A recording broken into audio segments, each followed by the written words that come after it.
Hello my friends. I'm going to show you some hand tools that I use for weeding my raised beds, and typically the fork, this breaks up the ground. Small hoe, um, this one digs deep. To weed you have to almost know the proper way, the proper angle for cutting the smaller weeds. And a problem that I find with this is it digs too deep, and I don't want to disturb the roots that are deeper in the raised beds. I use this often when I change the beds out to replant, and I stir all the soil up in the raised beds with this. The forks, this just breaks the surface up. It doesn't really cut the weeds, the small weeds, but this is the one that I've been using. It's a real simple device. I did a little more work that is needed to make one of these. You could just use a stick or a piece of a handle, but I did a turning, and of course I used a piece of cherry. A little bit of an overkill. With this, the wire just, you can control the depth by how hard you push on the surface, and it just rakes all the weeds, the small weeds coming up, and it is a real quick time saver, very efficient use. So this is my favorite for cleaning the weeds out of the raised beds. Let me show you how I made this. It can be a very quick, simple build. You don't have to do turnings on the lathe like I did. Let's get started.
This is linseed oil.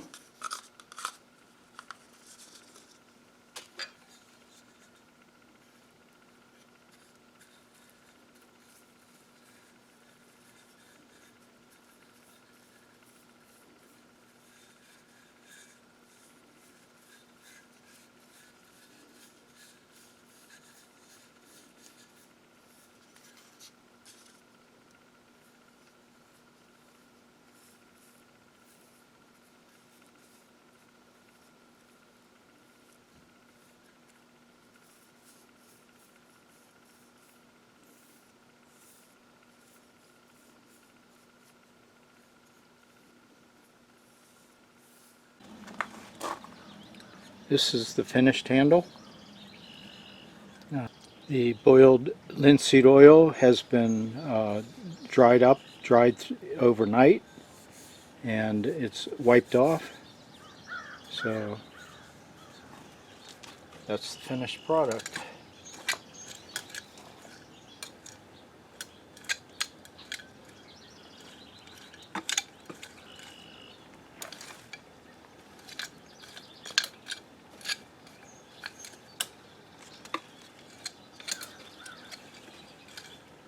And for knocking out the little new growths, you don't have to go very deep, just wipes them right off. Okay, now we need to make a larger version for in the garden to replace using the hoe. Thanks for watching, my friends. Bye-bye.